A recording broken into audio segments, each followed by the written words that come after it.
Bismillahirrahmanirrahim. Assalamualaikum warahmatullahi wabarakatuh. Semangat pagi semuanya. Gimana kabarnya teman-teman? Mudah-mudahan teman-teman dalam kondisi yang baik, dalam kondisi yang tenang, damai, harmoni, dan juga penuh dengan keberkahan.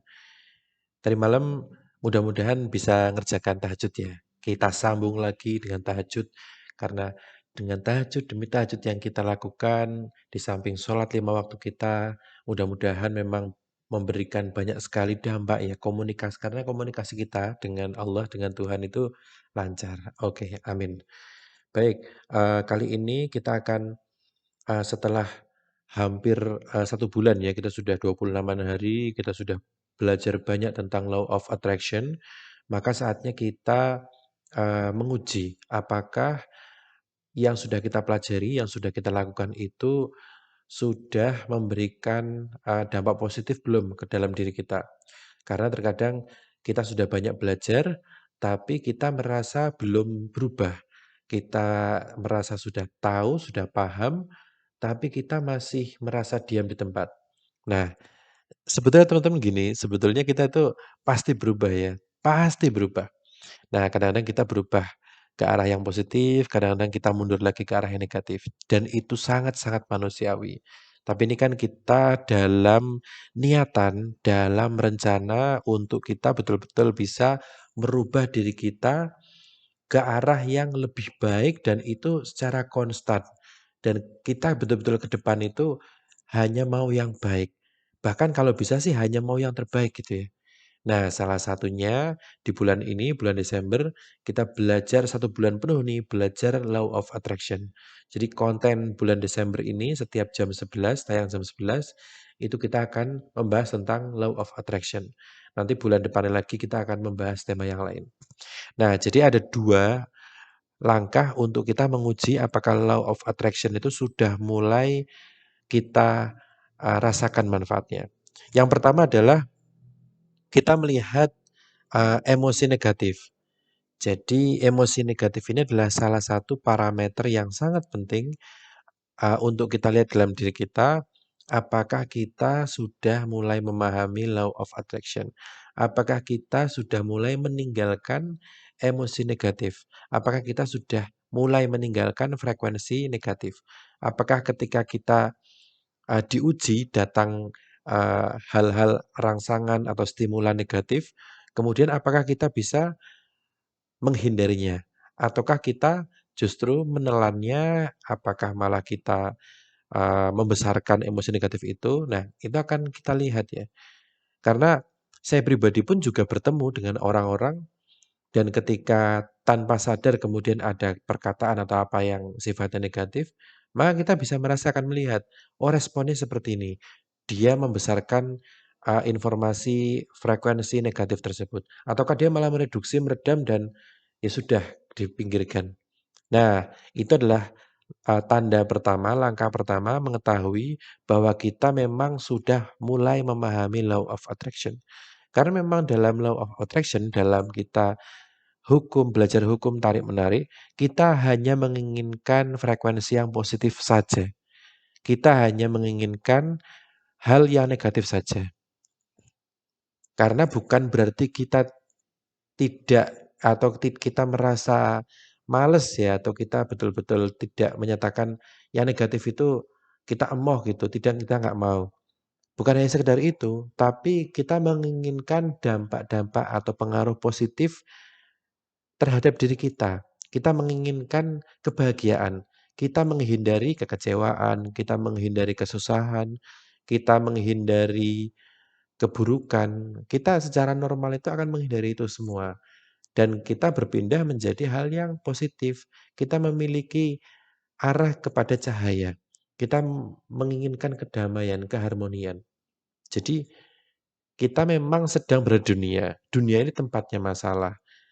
Tapi kita menginginkan situasi menuju ke suatu yang memang menjadi rumah tinggal kita, menjadi suasana yang memang paripurna kepada diri kita, yaitu dari dunia menuju sesuatu tempat yang itu memang penuh dengan kebahagiaan. Nah, seperti itu. Jadi Memang dunia ini betul-betul sepenuhnya ujian, sepenuhnya memang ini melatih diri kita, membelajarkan diri kita. Oleh karena itu, belajar itu bukan hanya 9 tahun, 12 tahun, dan sebagainya, bukan. Belajar itu memang sampai akhir hayat kita itu memang proses belajar. Oke, jadi kita melihat apakah kita bisa menghentikan emosi negatif kita. Apakah kita bisa mengendalikan emosi negatif kita dan kita simpan erat. Karena memang emosi negatif tidak mungkin tidak ada. Hal negatif itu tidak mungkin sepenuhnya hilang.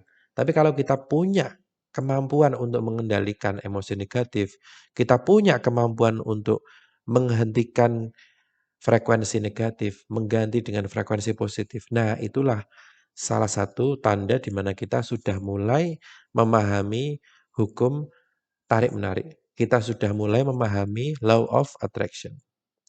Nah, kemudian kita akan melihat bahwa ketika kita sudah mulai mengarahkan kita, pikiran kita ke hal yang positif, frekuensi positif. Kemudian kita lihat pasti perasaannya menyenangkan, pasti perasaannya nyaman gitu. Karena secara harfiah, secara naluriah, orang itu akan nyaman dengan hal yang positif. Orang akan nyaman dengan hal yang bersih. Orang akan nyaman dengan hal yang indah. Itu manusia itu seperti itu. Nggak ada orang yang nyaman dengan hal yang kotor, hal yang negatif itu orang tuh nggak ada. Kecuali orang yang memang punya gangguan ya, gangguan jiwa, ada disorder. Tapi itu pun memang harus disembuhkan. Tidak ada orang yang menghendaki keburukan sepanjang masa itu tidak ada. Nah, maka kita akan mulai nih, bisa kan menikmati, oh ternyata kalau kita frekuensi positif, ternyata kalau kita emosi positif, itu hasilnya seperti ini. Dan kita nyaman. Dan kemudian kita pingin itu terus-menerus ya. Kita tidak kemudian akan menemukan rasa bersalah dalam frekuensi positif. Nggak ada. Rasa bersalah, kemudian kekecewaan, itu hanya ada di emosi negatif. Hanya ada di frekuensi negatif. Nah, kemudian ini adalah tanda-tanda yang memang bukan hanya diri kita, tapi juga alam semesta. Kita akan dipertemukan dengan orang-orang, lebih banyak orang-orang yang positif. Dipertemukan dengan konten-konten yang positif. Dipertemukan dengan hal-hal channel-channel di sosial media, akun-akun yang positif. Kita dihindarkan dari akun-akun negatif, akun-akun flexing, akun-akun yang hanya bermegah-megahan, yang itu sebenarnya bukan kita, itu tidak memotivasi kita. Itu malah justru membuat kita itu iri. Dan iri itu penyakit teman-teman sekalian. Makanya kemudian dalam Al-Quran, kitab sucinya agama Islam itu, memang tidak boleh bermegah-megahan, tidak boleh menampilkan gaya hidup mewah. Apalagi sekarang juga zaman sosial media sangat mudah menyebarkan informasi itu. Karena itu hanya akan membuat orang itu iri. Kalau orang bilang itu penyakit ain ya, penyakit visual, penyakit pandangan, penyakit mata. Makanya hati-hati. Kalau kemudian mudah flexing, kemudian mudah bermegah-megahan, kemudian membuat caption, ini semua hanya titipan, ini semua datangnya dari Tuhan. Ya berarti dia belum memahami situasi yang semestinya dia tidak lakukan gitu. Bahkan ya khawatirnya dia menggunakan dalil agama untuk menutupi, menghindari dalil agama yang lain. Kan itu kan ya jangan ya. Kita kalau memang berkehendak untuk belajar, ya kita belajar pelan-pelan tapi juga sepenuhnya. Jangan ambil satu, hindari yang lain, ya jangan. Nah kemudian yang kedua ya, setelah tadi perlihat emosinya, kemudian tanda-tanda yang kedua itu kita memperhatikan kata-kata kita. Kalau kita bisa menghindarkan diri dari kata-kata yang negatif. Kita bisa menghindarkan diri dari kata-kata yang itu merusak. Maka itu adalah tanda-tanda yang sangat penting teman-teman sekalian. Sebaliknya, ketika kita bisa memunculkan kata-kata yang positif, kita ketika berbicara dengan orang lain, kita berdoa, mendoakan, kita menggunakan kata mudah-mudahan, semoga, itu kan enak didengar oleh orang lain. Kemudian ketika kita bisa berkomunikasi dengan diri kita menggunakan kata alhamdulillah, terima kasih ya Allah, terima kasih diri sendiri, sudah bertahan sampai titik ini, sudah mencapai titik ini. Kita bersyukur walau belum sepenuhnya, tapi kita mengapresiasi, mengafirmasi kepada diri kita sendiri. Itu hal yang sangat luar biasa, teman-teman. Itu hal yang memang tidak bisa setiap orang melakukannya. Oleh karena itu kita memang harus latih diri kita membiasakan yang positif, membiasakan yang baik, membiasakan berkata-kata yang baik. Nah, kita perhatikan kata-kata kita.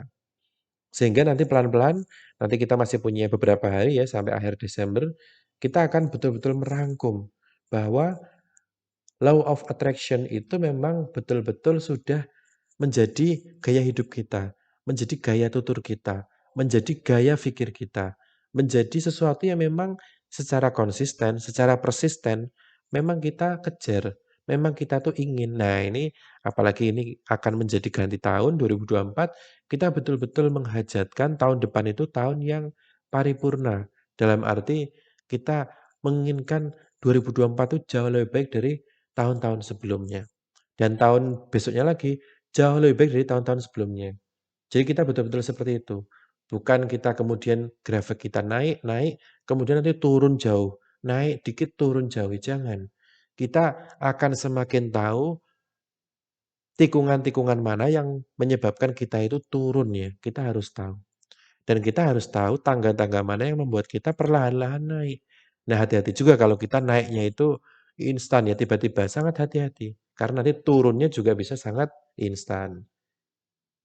Oke, mudah-mudahan kita bisa terus belajar dan nanti malam mudah-mudahan kita semua bisa menyegarakan tidur malam untuk nanti malam, tengah malam, dini hari kita bisa bangun untuk tahajud.